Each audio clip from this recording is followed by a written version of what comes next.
Hello, नमस्कार दोस्तों। आज की इस वीडियो में हम एसएससी जीडी 2024 का जो आपका एग्ज़ाम हुआ था 20 फरवरी 2024 को, उसका शिफ्ट फर्स्ट का मैथ्स का पेपर आज के इस वीडियो में हम डिस्कस करेंगे। और ये आज हमारा प्रैक्टिस सेट फर्स्ट है, ठीक है।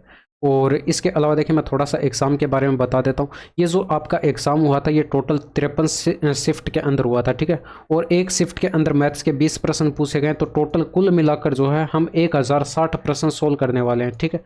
अगर आप ये 1060 प्रश्न बना लेते हैं तो आप ये आपको एक जो है आइडिया लग जाएगा कि किस टॉपिक से कितने प्रश्न पूछे जाते हैं और किस लेवल के जो है प्रश्न पूछे जाते हैं, ठीक है। और इसके अलावा देखिए, आपका एक बार जो है सिलेबस पढ़ा हुआ होना चाहिए। हालांकि देखिए, जिन्होंने सिलेबस नहीं भी पढ़ा है उनको भी ये सारी की सारी चीज़ें जो है अच्छे से समझ में आएंगी, क्योंकि प्रत्येक क्वेश्चन को सोल्व करने से पहले उसके अंदर जो भी कंसेप्ट अप्लाई हो रहा होगा उस कंसेप्ट को आपको पहले बताया जाएगा, उसके बाद हम उस क्वेश्चन को सोल्व करेंगे, ठीक है। इसके अलावा देखिए, आपको किसी भी प्रकार का कोई भी डाउट हो तो आप कमेंट बॉक्स में पूछ सकते हैं, ठीक है। तो चलिए फटाफट से स्टार्ट करते हैं हम आज के क्वेश्चन नंबर फर्स्ट से। अब इसमें देखिए, एक वर्ष में सपना का औसत जो है मासिक वे वर्ष के प्रथम 3 महीने के लिए 1100 रुपये और अगले 5 महीने के लिए 1000 रुपये और अंतिम 4 महीने के लिए 1200 रुपये था। अब यदि कुल वार्षिक बचत आपको 1300 रुपये बता दी थी, तो सपना की औसत मासिक व्यय आपको यहाँ पर बतानी है। औसत मासिक व्यय औसत मासिक आय आपको बतानी कितनी थी, ठीक है। तो देखिए, आप उसकी टोटल आय कैलकुलेट करेंगे, कितना होगा भाई उसका व्यय। देखिए यहाँ पर प्रथम 3 महीने के लिए 1100 रुपये, यानी कि 11 इंटू में 3 करेंगे तो 3300 रुपये तो यहाँ पर हो गया, प्लस अगले 5 महीने के लिए 1000 रुपये, यानी कि 5 इंटू में 1000 करेंगे तो 5000 ये हो जाएगा। इसके बाद यहाँ पर आप देख सकते हैं 4 महीने के लिए 1200, यानी कि 12 4 4800 आपके पास ये हो जाएगा। और इसके बाद यहाँ पर देखिए, बचत उसकी जो 1300 थी वो भी आप इसमें ऐड करा देंगे, ये उसकी टोटल वार्षिक आय आ जाएगी। बट आपको यहाँ पर औसत मासिक आय कैलकुलेट करके बतानी थी। तो यहाँ पर आप देख सकते हैं एक वर्ष के अंदर टोटल 12 महीने होते हैं, यानी कि आप इसमें 12 का डिवाइड करते तो औसत मासिक आय आपके पास यहाँ पर आ जाती। आप ऊपर टोटल कर लीजिए। यहाँ पर देखिए 3 और ये 5 8 हो जाएगा, 8 4 12,000 तो ये हो जाएगा, ठीक है। इसके बाद यहाँ पर आप देख सकते हैं ये 13,000 हो जाएगा, और ये 800 और 300 1100 और 300 ये 1400 हो जाएगा, यानी कि 13,000 और ये 1400, यानी कि टोटल 14,400 आपके पास यहाँ पर बनेगा। इसमें आप 12 का डिवाइड करेंगे तो ये 1200 आपको आंसर दिखाई पड़ रहा है, ठीक है। अब ये आपके पास ऑप्शन नंबर 3 जो है आपके प्रश्न का सही आंसर हो जाएगा। बाकी देखिए, कैलकुलेशन आपकी ठीक ठाक होनी चाहिए। इसमें देखिए 7200 रुपये को पी क्यू और आर के बीच में क्रम से इस अनुपात में बांटा जाता है, तो आर का हिस्सा आपको यहाँ पर कैलकुलेट करके बताना है, ठीक है। तो यहाँ पर पी क्यू और ये आर आपको बताएंगे, इनका रेशियो जो है, हिस्सों का रेशियो जो है वो आपको यहाँ पर बताया गया है 1/2 अनुपात 4 अनुपात 3/2, ठीक है। तो अब यहाँ से आप अगर बट्टे में से 2 हटाएं तो यहाँ पर इस पूरे अनुपात को आपको यहाँ पर 2 से गुणा कराना पड़ेगा। अगर आप इसको 2 से गुणा करा देते तो यहाँ पर 2 से बट्टे में से 2 हट जाएगा, 1 आ जाएगा।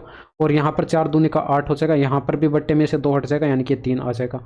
अब अगर आप यहाँ पर टोटल करते हैं इनके आय का, तो यहाँ पर जो है इनके हिस्सों का टोटल करते हैं, तो यहाँ पर ये 11 और 1 12 हो जाएगा। अब यहाँ पर टोटल राशि आपको 7200 बताई गई थी, यानी कि इसी 12 यूनिट की वैल्यू 7200 है। तो आप यहाँ पर कंपेयर करा लीजिए, यानी कि डेटा आपको यहाँ पर 600 गुणा दिखाई पड़ रहा है।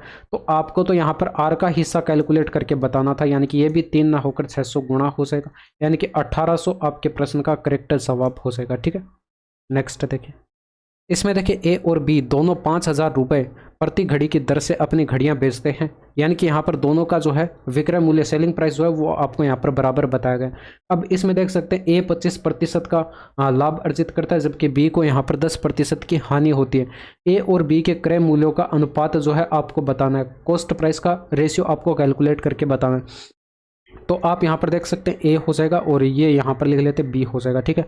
अब ए के लिए जो कॉस्ट प्राइस है वो क्या हो जाएगा, यहाँ पर 25% का आपको यहाँ पर प्रॉफिट की बात हो रही है। यहाँ पर 25% के प्रॉफिट की बात हो रही है, यानी कि 4 पर 1 का प्रॉफिट होगा, यानी कि 4 की वस्तु जो है 5 में बेची जाएगी, यानी कि यहाँ पर सेलिंग प्राइस जो है वो 5 यूनिट हो जाएगा। ये कॉस्ट प्राइस और सेलिंग प्राइस में रेशियो आ जाएगा। और बी के लिए अगर आप यहाँ पर कैलकुलेट करें तो 10% के लॉस की बात हो रही है, यानी कि इसकी 10% की फ्रैक्शन वैल्यू 1/10 होती है, यानी कि 10 पर 1 का लॉस होगा। तो यहाँ पर देख सकते हैं 10 की वस्तु जो है वो 9 में बेची जाएगी, यानी कि ये आपके पास यहाँ पर बी के लिए कॉस्ट प्राइस और सेलिंग प्राइस के बीच रेशियो बनेगा। बट यहाँ पर दोनों के लिए यहाँ पर देखिए 5000 रुपये आपको सेलिंग प्राइस बताया गया था, यानी कि सेलिंग प्राइस दोनों के लिए बराबर था। तो आप यहाँ पर सेलिंग प्राइस को बराबर बनाना चाहते हैं तो 5 और 9 को बराबर बनाना है। तो यानी कि 5 और 9 का एलसीएम 45 होता है, यानी कि इसको 45 बनाने के लिए 9 से गुणा करना पड़ेगा और इसको 45 बनाने के लिए 5 से गुणा करना पड़ेगा। तो ये पूरे रेशियो को हम यहाँ पर गुणा करा देते हैं। तो ये जो रेशियो आपके पास यहाँ पर बनेगा 36 अनुपात 9 पंचे 45 हो जाएगा, ठीक है। और यहाँ पर करेंगे तो ये 50 अनुपात 45 हो जाएगा। अब आप यहाँ पर देख सकते हैं ए और बी के लिए जो कॉस्ट प्राइस था उनके बीच का रेशियो आपको यहाँ पर बताना है। तो यहाँ पर कॉस्ट प्राइस इसके लिए ए के लिए 36 था और इसके लिए 50 था। तो जब आप यहाँ पर ए का और बी का जो कॉस्ट प्राइस का रेशियो कैलकुलेट करेंगे सीपी का, तो ये आपके पास यहाँ पर 36 अनुपात 50 होगा और ये आपके प्रश्न का यहाँ पर 18 अनुपात 25 जो है वो करेक्ट जवाब हो जाएगा, ऑप्शन नंबर 3, ठीक है। बाकी देखिए कुछ नहीं करना था आपको, ये सीपी ए बी ये इतना ज़्यादा डिटेल में नहीं लिखते, किसी को समझा के नहीं लिखते, डायरेक्ट रेशियो लिखते, बराबर सेलिंग प्राइस बनाते और जो भी कॉस्ट प्राइस आपके पास आता उनका रेशियो लेना था। सिंपल सा प्रश्न था। इसमें देखिए 2 रेलगाड़ियाँ समान चाल से विपरीत दिशा में चल रही हैं। यदि प्रत्येक रेलगाड़ी की लंबाई आपको बताई गई 320 मीटर है और वे 18 सेकंड में एक दूसरे को पार करते हैं, तो प्रत्येक रेलगाड़ी की चाल बतानी कितनी होगी। तो यहाँ पर देख सकते हैं एक रेलगाड़ी की लंबाई अगर आपके पास 320 मीटर है तो यहाँ पर दोनों रेलगाड़ियों की लंबाई कितनी हो जाएगी, 2 गुणा 320, 2 गुणा में 320 आपके पास यहाँ पर ये टोटल लंबाई हो जाएगी। यानी कि यही टोटल लंबाई कवर होगी कितने टाइम में, 18 सेकंड में। तो आप इसमें 18 का डिवाइड कर देते तो आपके पास यहाँ पर ये रिलेटिव स्पीड आ जाती ट्रेन की, ठीक है, रिलेटिव स्पीड आती, ना कि यहाँ पर किसी एक ट्रेन की स्पीड आती। तो आप यहाँ पर देख सकते हैं ये आपके पास टोटल डिस्टेंस जो है वो 18 सेकंड में, भाई आप यही तो करते हैं टोटल डिस्टेंस अपॉन टाइम करते हैं, तो यहाँ पर जो आपके पास स्पीड कैलकुलेट होकर आ जाती है। लेकिन ये स्पीड जो आएगी ये मीटर प्रति सेकंड में आएगी, क्योंकि डिस्टेंस मीटर में और टाइम सेकंड में। तो आप इसको किलोमीटर पर आवर में कैलकुलेट करना, क्योंकि ऑप्शन आपको किलोमीटर पर आवर में दिए गए। तो किलोमीटर पर आवर में कन्वर्ट करने के लिए आप क्या करते हैं, 18/5 से इसमें गुणा कराते हैं, तो 18 से 18 कट गया। इसके बाद ऊपर देख सकते हैं आपके पास यहाँ पर 640 में आप 5 का डिवाइड करेंगे तो 12 पंचे 60 हो गया, 5 अट्ठे 40 हो जाएगा, 128 आ जाएगा, ठीक है। बट यहाँ पर आपको क्या करना था, प्रत्येक रेलगाड़ी की चाल बतानी थी, ये दोनों की मिलाकर आई है, ठीक है। तो किसी एक रेलगाड़ी की चाल अगर आप यहाँ पर कैलकुलेट करेंगे, स्पीड कैलकुलेट करेंगे, तो 128 में आप 2 का डिवाइड कर देते तो 64 किलोमीटर पर आवर जो है वो आपके प्रश्न का सही आंसर था। अब इसमें देखिए कैलकुलेशन करनी है, कुछ नहीं है, 30 हो जाएगा, ये सॉरी यहाँ पर ये 40 हो जाएगा और इसके बाद यहाँ पर जो है इसमें 44 में 2 का डिवाइड करें तो ये 22 हो जाएगा और ये 5 इंटू में 5 25 हो जाएगा, 25 चौके 100 यानी कि 1000 ये बन जाएगा। तो 22,000 आपको यहाँ पर आंसर दिखाई पड़ गया। एक कुर्सी का अंकित मूल्य आपको बताएगा 2,000 रुपये, 20% और x% की 2 क्रमिक छूट देने के बाद वह कुर्सी 1400 रुपये में बेची जाती है। तो x का मान आपको कैलकुलेट करके बताना, यानी कि मार्क प्राइस जो 2000 बताया गया है उसी पर छूट दी जाएगी। अब 20% की छूट, 20% की फ्रैक्शन वैल्यू आपको पता 1/5 होती है, यानी कि 5 पर 1 का डिस्काउंट दिया गया। तो आप इसका क्या करेंगे, 4/5 कैलकुलेट करेंगे, ये सेलिंग प्राइस रहेगा। लेकिन यहाँ पर इसके बाद x% की और छूट दे दी गई, तो आप यहाँ पर क्या करेंगे, 100 में से -x करेंगे और परसेंटेज के लिए डिवाइड करेंगे 100 से, ये आपके पास यहाँ पर सेलिंग प्राइस होगा। बट यहाँ पर आपको बताया गया कि कुर्सी 1400 रुपये में बेची जाती है, यानी कि सेलिंग प्राइस आपको प्रश्न में 1400 बताया गया, तो बराबर 1400 कर देंगे और यहाँ से आप x की वैल्यू कैलकुलेट कर लेंगे। तो यहाँ पर आप देख सकते हैं 2 0 से 2 0 कट जाएंगे, 500 के 20 हो जाएगा, ठीक है। इसके बाद आप यहाँ पर देख सकते हैं ये आपके पास 4 से कट जाएगा, 4 से कटेगा तो ये आपके पास 2500 के 100, तो फिर यहाँ पर 2500 के 100 का 0 आ गया, हासिल 10 आ जाएगी और ये 35 350 हो जाएगा, ठीक है। इसके बाद आप यहाँ पर देख सकते हैं 2 से आप इसमें डिवाइड करेंगे तो यहाँ पर 4 का चला जाएगा, 2 बार ही कटेगा, तो ये आपके पास यहाँ पर 2 बार कट जाएगा और 2 का इसमें डिवाइड करेंगे तो 17 दूनी का 34 हो जाएगा, 5 दूनी का 10 हो जाएगा, 175 आ जाएगा। यानी कि यहाँ पर 2 की आप अंडररूट इस ब्रैकेट के अंदर गुणा करा देंगे तो ये 200 माइनस का 2x हो जाएगा, बराबर की साइड 175 आ जाएगा। अब आप यहाँ पर कैलकुलेट करें तो 2x बराबर 25, तो x बराबर आपके पास यहाँ पर 12.5% आ जाएगा, ठीक है। तो ऑप्शन नंबर फर्स्ट आपके प्रश्न का करेक्ट जवाब हो जाएगा। इसमें देखिए रोहित 2320 रुपये में एक पुराना बल्ला खरीदता है और उसकी मरम्मत पर 180 रुपये खर्च कर देता है, ठीक है। और यदि वह इसे 2400 रुपये में बेचता है तो हानि प्रतिशत आपको बताना था, यानी कि आप उसका कॉस्ट प्राइस एक तरह से लागत मूल्य अगर कैलकुलेट करते तो वो कितना हो जाता, आप यहाँ पर देख सकते हैं 2320 रुपये में ख़रीदा था, 180 मरम्मत पर खर्च कर दिए। तो आप 2320 में आप इसमें क्या करेंगे, 180 ऐड करेंगे तो ये उसका टोटल लागत मूल्य आ जाएगा, जो कि आपको यहाँ पर दिखाई पड़ रहा है 2500 रुपये आ जाएगा। जबकि सेलिंग प्राइस आपको यहाँ पर प्रश्न में कितना बताया गया, 2400 रुपये बताया गया। तो आप यहाँ पर देख सकते हैं कितने कम में बेची जा रही है, 100 कम में बेची जा रही है। तो 100 रुपये का यहाँ पर लॉस हुआ है, कितने पर, 2500 पर, और गुणा 100 कर देते तो ये आपके पास हानि प्रतिशत आ जाता। आप यहाँ पर देख सकते हैं ये आपके पास 1/25 बनेगा, इसकी प्रतिशत वैल्यू होती है 4%, और ये माइनस का चिन्ह जो है यहाँ पर ये लॉस को रिप्रेजेंट करता है। ठीक है, तो ऑप्शन नंबर 2 आपके प्रश्न का करेक्ट जवाब हो जाएगा। इसमें देखिए 44 आम, 121 केले और 11 सेब हैं। उन्हें कई पंक्तियों में इस प्रकार व्यवस्थित करना है कि प्रत्येक पंक्ति में समान संख्या में फल हो और प्रत्येक पंक्ति में एक प्रकार का फल हो। तो पंक्तियों की न्यूनतम संख्या कितनी है ये आपको यहाँ पर कैलकुलेट करके बतानी। देखिए इस टाइप का प्रश्न, देखिए इस टाइप के प्रश्न में आप क्या करते हैं, किसी एक पंक्ति में कितने अधिकतम फल आ सकते हैं पहले वो आप कैलकुलेट करेंगे। देखिए इसको समझिए, यहाँ पर ये आम की कुछ पंक्तियाँ ऐसे बनेंगी। ठीक है, इसके बाद यहाँ पर केले जो हैं इनकी भी कुछ पंक्तियां बनेंगी, और इसके बाद सेब जो हैं इनकी भी कुछ पंक्तियां यहाँ पर बनेंगी। ठीक है, अब एक पंक्ति में यहाँ पर आपको देखिए पंक्तियों की न्यूनतम संख्या कैलकुलेट करनी है। अब न्यूनतम कैलकुलेट करने, इसका मतलब आपको यहाँ पर प्रत्येक पंक्ति के अंदर अधिकतम से अधिकतम फल जो है वो आपको यहाँ पर रखने पड़ेंगे। ठीक है, अब अधिकतम से अधिकतम फल आप यहाँ पर रखेंगे तो ये जितने भी आपके पास फल हैं उनका आप HCF कैलकुलेट करेंगे। जो HCF आपका निकल के आएगा उतने ही आप जो है इस एक पंक्ति में फल रख पाएंगे। ठीक है, तो आप यहाँ पर क्या करेंगे, 44 हो गया, 121 हो गया, और ये 11 है। इसमें आप जो दो नियरेस्ट वैल्यू हैं उनका डिफरेंस देखिए कितने का, 33 का है। तो क्या ये 33 से तीसरी संख्या डिवाइड है? नहीं है। तो यहाँ पर 33 से ये तीसरी संख्या डिवाइड नहीं है, तो इसका ही कोई फैक्टर जो है यहाँ पर HCF रहा होगा 33 का। तो 3 गुणा में 11 आप इसको लिख सकते हैं। तो या तो आपका HCF यहाँ पर 3 रहा होगा या 11 रहा होगा। 3 से तो यहाँ पर ये तीसरी वैल्यू जो है वो डिवाइड है नहीं, 11 से ये डिवाइड है, तो HCF जो है ये आपका यहाँ पर 11 ही रहेगा। ये इसका मैंने आपको ट्रिक बताया। ठीक है, बाकी आपको HCF कैलकुलेट करने का जो बेसिक मेथड है उससे भी आप कैलकुलेट कर सकते हैं, जो कि आपने सीखा होगा। ठीक है, HCF आपको कैलकुलेट करना जिस भी तरीके से कैलकुलेट कर सकते हैं कैलकुलेट कर लीजिएगा। ठीक है, अब ये आपके पास एक पंक्ति में अधिकतम फलों की संख्या कितनी आई, 11 आई। अब एक पंक्ति में अधिकतम फलों की संख्या 11 है, तो आप यहाँ पर न्यूनतम पंक्तियों की संख्या जब कैलकुलेट करेंगे तो देखिए यहाँ पर 44 आम थे, 44 में आप 11 का डिवाइड करेंगे यानी कि टोटल 4 पंक्तियां बनेंगी। इसी तरह से आप यहाँ पर क्या करेंगे, 121 जो केले हैं इसमें भी आप 11 का डिवाइड करेंगे यानी कि टोटल 11 पंक्तियां यहाँ पर बनेंगी।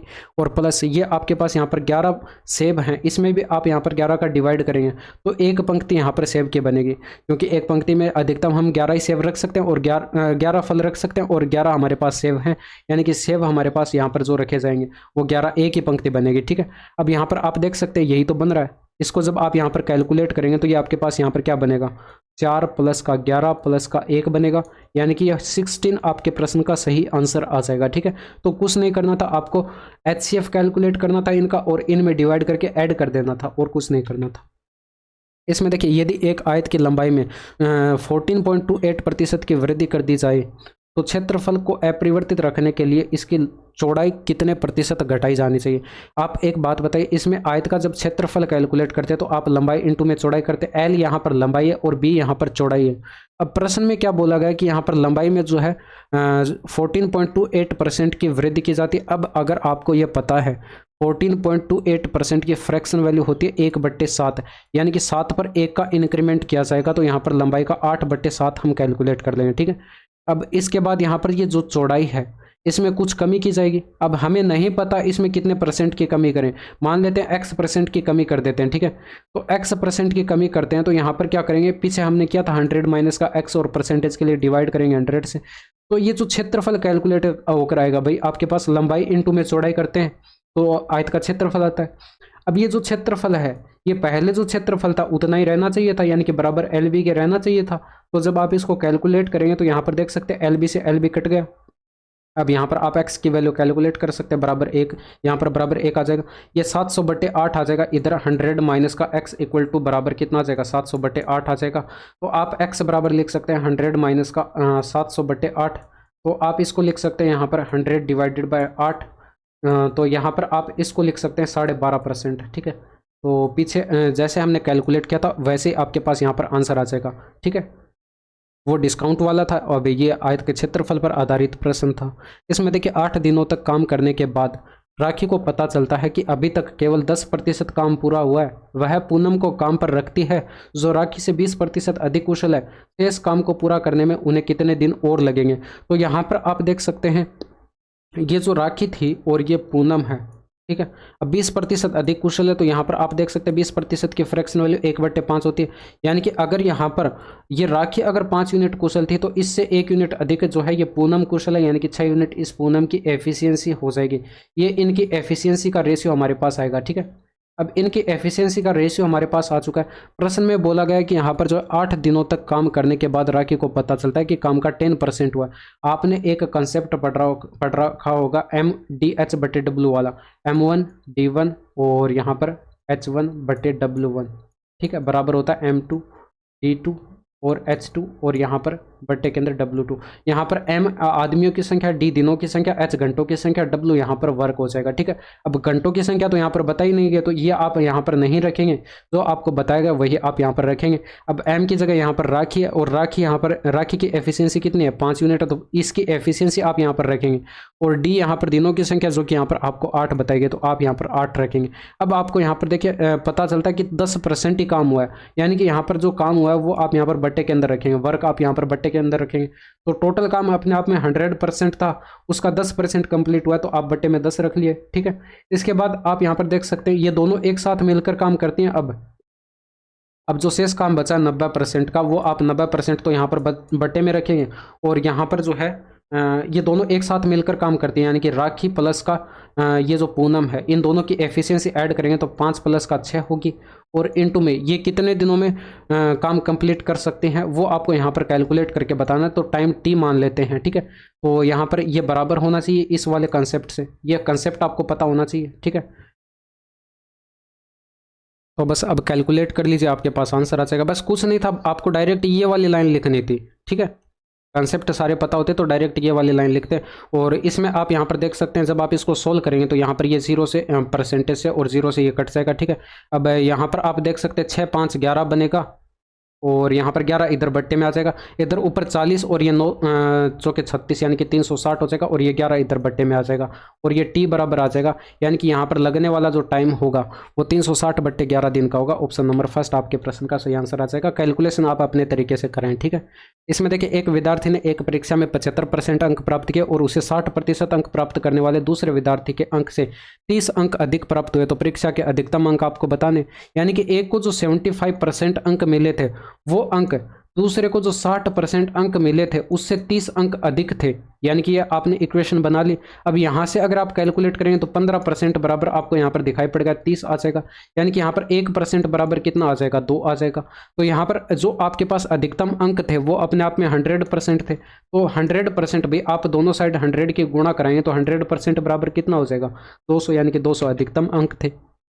इसमें देखिए कैलकुलेशन करनी है और कुछ नहीं करना। आप सबसे पहले ऑफ को सोल्व करते हैं, फिर आप यहाँ पर 24 का डिवाइड करेंगे। तो यहाँ पर आप देख सकते हैं 96 इंटू में 2 करेंगे, ऑफ का मतलब मल्टीप्लाई होता है और बट्टे के अंदर 24 आ जाएगा। 2400 के 96 4 दूनी का 8 आपके पास यहाँ पर इस पूरी ब्रैकेट की वैल्यू आ जाएगी, ठीक है। अब इसी तरह से आप इसमें भी पहले ऑफ सोल्व करेंगे, फिर 8 का डिवाइड करेंगे, यानी कि 36 इंटू में 4 हो गया, बट्टे के अंदर 8। अब ये 4 से 2 बार कट गया और 2 से यहाँ पर ये 18 आ जाएगा, ठीक है। तो यहाँ पर इस पूरी ब्रैकेट की वैल्यू आपके पास यहाँ से लेकर यहाँ तक जो है इसकी वैल्यू आपके पास कितनी आई 18 आई। जब आप इसमें 41 के 18 से गुणा कराएंगे यूनिट डिजिट 8 आपको एक ही ऑप्शन में तो दिखाई पड़ रहा है। किसी वस्तु का विक्रय मूल्य आपको बताया गया 5175 रुपये है और उस पर 25% की छूट दी गई है, तो वस्तु का अंकित मूल्य आपको बताना, यानी कि मार्क प्राइस बताना। अब छूट आपको पता है मार्क प्राइस पर दी जाती है 25% की फ्रैक्शन वैल्यू 1/4, यानी कि 4 पर 1 का डिस्काउंट दिया जाएगा, तो आप इसका 3/4 कैलकुलेट करेंगे, ये विक्रय मूल्य यानी कि सेलिंग प्राइस आएगा, जो कि प्रश्न में बताएगा 5175 है। तो आप यहाँ से कैलकुलेट कर लीजिए, अंकित मूल्य आपके पास आ जाएगा। भाई आप यहाँ पर देख सकते हैं इसमें जो है 3 का आप इसमें डिवाइड करते तो 3 एकम 3 हो गया, बच गया 2, फिर 7 या 21 हो गया, 3 दूनी 6 हो गया, 5 या 15 होगा, ठीक है। अब इसमें देखिए आप 4 के इधर गुणा कराते तो 17 4 68 हो जाता और 2500 के 100 होता, यानी कि 6900 आपके प्रश्न का सही आंसर हो जाता, ठीक है। अब इसमें देखिए यहाँ पर मान ज्ञात कीजिए, आपको यहाँ पर इसका कैलकुलेट करके बताना मान, ठीक है। तो यहाँ पर सबसे पहले आप यहाँ पर डिवाइड करते हैं तो 24 या 72 हो जाएगा, और 3 का आप 175 में गुणा कराते हैं तो 300 और 225 यानी कि 525 और 525 और 530 और गुणा में 10 कराएंगे 5300, तो आपको यहाँ पर डायरेक्ट आंसर दिखाई पड़ गया। अभी बताता हूँ मैं कैसे होगा। यहाँ पर देखिए इसका 525 आ गया, ठीक है। 175 का 3 गुणा 525 आ गया, प्लस का 5 था तो ये प्लस का 5 कर दिया। अब यहाँ पर देखिए गुणा में 20 था, अब यहाँ पर ये पूरे के डिवाइड में था, आप यहाँ पर देख सकते हैं इस ब्रैकेट के पूरे के डिवाइड में था 2, तो आपने 2 यहाँ पर बट्टे में लिखा, 2 से ये 10 बार कट गया। अब 530 ब्रैकेट के अंदर वैल्यू और इसको 10 से गुणा कराएंगे तो 5300 तो आंसर आएगा। इसमें देखिए एक परीक्षा में उपस्थित होने वाले विद्यार्थियों की कुल संख्या में से 93% विद्यार्थी उत्तीर्ण हुए और 9275 विद्यार्थी अनुत्तीर्ण रहे, तो परीक्षा में उपस्थित होने वाले विद्यार्थियों की कुल संख्या आपको बतानी। यानी कि उपस्थित होने वाले विद्यार्थियों की कुल संख्या जो थी वो अपने आप में 100% थी, उसमें से 93% उत्तीर्ण हुए, तो यहाँ पर जो बाकी बचे हैं 7% वो अनुत्तीर्ण हुए, ठीक है। तो 7% की वैल्यू आपके पास यहाँ पर 9275 है, यानी कि आप इसमें 7 का डिवाइड करते तो यहाँ पर आप देख सकते हैं 7 एकम 7 हो गया, फिर यहाँ पर 7 तिया 21 हो गया, फिर यहाँ पर 7 दूनी का 14 हो जाएगा, 7 पंचे 35, यानी कि 1325 गुणा लिखा हुआ है डेटा। तो जो कुल विद्यार्थी थे वो अपने आप में 100% थे, यानी कि यहाँ पर ये डेटा 1325 गुणा था, तो 100% की वैल्यू कितनी हो जाएगी, 1325 को भी आप क्या करेंगे 100 से गुणा कर देंगे, और ये आपको आंसर दिखाई पड़ रहा है ऑप्शन नंबर फर्स्ट। इसमें देखिए एक क्रिकेट टीम में 7 पुरुषों की आयु आपको बताई गई है, तो उनकी औसत आयु कितनी है ये आपको कैलकुलेट करके बताने। आप इसको 2 तरीके से कैलकुलेट कर सकते हैं, चाहे तो आप इन सभी का टोटल कर लीजिए और उसमें कुल पुरुषों यानी कि 7 का आप उसमें डिवाइड कर देंगे, आपके पास औसत आ जाएगा। एक इसका और मेथड है, डेविएशन मेथड से भी आप इसको कैलकुलेट कर सकते हैं। आप इसमें कोई भी वैल्यू पकड़िए, फॉर एग्जाम्पल मैंने यहाँ पर 29 को पकड़ लिया, ठीक है। तो एवरेज हमारा 29 होता, तो सभी जो है डाटा 29 होने चाहिए थे, लेकिन यहाँ पर सभी डाटा 29 नहीं है, तो आप इस 29 के साथ इनको कंपेयर कराएंगे तो टोटल डेविएशन आप जो है यहाँ पर कैलकुलेट करेंगे कितना आएगा। आप यहाँ पर देख सकते हैं ये -3 यानी कि 3 कम है तो माइनस का 3 लिख लिया, ये 4 कम है तो माइनस का 4, फिर यहाँ पर ये माइनस का 8 कम है तो माइनस का 8 लिख लिया, और ये 0 कम है तो यहाँ पर 0 लिख लिया। और इसके बाद आप यहाँ पर देख सकते हैं ये माइनस का 5, ये 5 कम है तो यानी कि माइनस का 5 लिख लिया, ये 1 कम है तो माइनस का 1 लिख लिया, और यहाँ पर आप देख सकते हैं माइनस का 7 कम है तो माइनस का 7 लिख लिया। आप इन सभी को ऐड कराएंगे तो 4 3 7 8 15 और 5 20 हो जाएगा, और 20 और ये 8 28 हो जाएगा, तो माइनस का 28 आया। तो ये जो एवरेज आपके पास यहाँ पर हमने माना था कि 29 है, वो 29 ना होकर इसमें से 28 घटाएंगे, डायरेक्ट नहीं घटाएंगे। ये जो 7 पुरुष थे इनमें बराबर बराबर बांट देंगे इस 28 को, यानी कि 29 में जो है 4 की कमी होगी तो 25 आपके पास यहाँ पर एवरेज आएगा, ठीक है। अब इसमें देखिए किसी धनराशि पर 40 वर्षों तक प्राप्त साधारण ब्याज उस धनराशि का 2/5 है, वार्षिक ब्याज दर कितनी है ये आपको यहाँ पर कैलकुलेट करके बताने। वो धनराशि मान लेते P है, ठीक है। अब रेट ऑफ इंटरेस्ट जो है वो आपको यहाँ पर कैलकुलेट करके बतानी है, तो R मान लेते हैं, वार्षिक ब्याज दर R मान लेते हैं, और यहाँ पर टाइम जो है वो आपको 40 वर्षों का बताएगा। डिवाइड करते आप यहाँ पर 100 से, तो ये आपके पास यहाँ पर ब्याज आता, ब्याज आपको बताएगा धनराशि का 2/5 गुना, यानी कि 2 इंटू में आप 2/5 इंटू में P करते तो ये आपके पास यहाँ पर साधारण ब्याज आता। तो यहाँ पर P से P कट जाता, और यहाँ पर आप इसको कैलकुलेट करते तो 0 से 0 काट दीजिए, 2 से आप इसको डिवाइड करेंगे तो यहाँ पर ये 2 बार कटेगा, 2 से आप इसको डिवाइड करेंगे तो ये आपका यहाँ पर 5 बार कटेगा, और 5 से 5 कट जाएगा, तो कुछ नहीं बचा, बराबर की साइड 1 बचा, यानी कि रेट ऑफ इंटरेस्ट आपके पास यहाँ पर कितनी आ जाएगी 1% आ जाएगी, ठीक है। अब इसमें देखिए m का n के साथ रेशियो आपको यहाँ पर बताया गया, यानी कि m हमारे पास 9 यूनिट है, n हमारे पास 6 यूनिट है, तो यहाँ पर ये आपको कैलकुलेट करके बताना है। तो 9 + का 6 करिए और यहाँ पर 9 - का 6 करिए, तो यहाँ पर ये 15 अनुपात क्या हो जाएगा 3 हो जाएगा, तो 5:1 आप इसको लिख सकते हैं। ऑप्शन नंबर 4 आपके पास आंसर हो जाएगा, ठीक है। इसमें देखिए R एक काम को 90 दिनों में पूरा कर सकता है, कुल काम का कितना प्रतिशत काम जो है R द्वारा 45 दिनों में पूरा किया जा सकता है। R जो है यहाँ पर 90 दिनों में काम कर सकता है, ये टोटल वर्क हो जाएगा, ठीक है। अब हमें नहीं पता कितना % जो है ये 45 दिनों में कर सकता है, हम मान लेते हैं X% जो है 45 दिनों में कर सकता है, तो ये जो टोटल काम आपके पास था उसका आप यहाँ पर X% कैलकुलेट करेंगे, ठीक है। अब ये बराबर होगा जितना काम ये 45 दिनों में कर रहा है, क्योंकि X% ये 45 दिनों में कर रहा है, ये R जो है R की एफिशिएंसी से करेगा, 45 दिनों में कंप्लीट करेगा, तो R की एफिशिएंसी को 45 से मल्टीप्लाई करें, तो ये जो दोनों आपके पास यहाँ पर वर्क होंगे वो आपस में बराबर होने चाहिए। आपने बराबर कर दिया और यहाँ से आप कैलकुलेट कर लेंगे, ठीक है। एक्स का मान आप यहाँ से कैलकुलेट कर लेंगे, आर से आर डिवाइड करें तो ये कट जाएगा, और 45 से आप इसको डिवाइड करें 2 बार कटेगा, 2 से ये 150 बार कट जाएगा। ठीक है, इसके बाद यहाँ पर बराबर की साइड 1 बचा तो एक्स बराबर कितना आ गया 50%। आपके प्रश्न का सही आंसर आ जाएगा।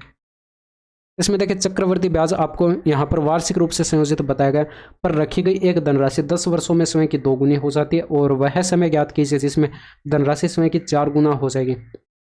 तो आप यहाँ पर देख सकते हैं प्रिंसिपल अगर हम 1 यूनिट मान लें तो अमाउंट यहाँ पर क्या हो जाता है 2 गुना हो जाता है। कितने वर्षों में 10 वर्षों में। तो अगर आप 1 वर्ष पर जाना चाहते हैं तो आप यहाँ पर क्या करेंगे इसकी पावर 1/10 करेंगे। ठीक है, और यहाँ पर भी आप क्या करेंगे पावर 1/10 करेंगे। ठीक है, देखिए आप एक चीज़ समझिए, अगर आपके पास यहाँ पर रेट ऑफ इंटरेस्ट 10% है, ठीक है, तो आप 10% की फ्रैक्शन वैल्यू 1/10 यानी कि 10 पर 1 का ब्याज मिलेगा, तो यहाँ पर 10 की राशि 11 कर लेते हैं।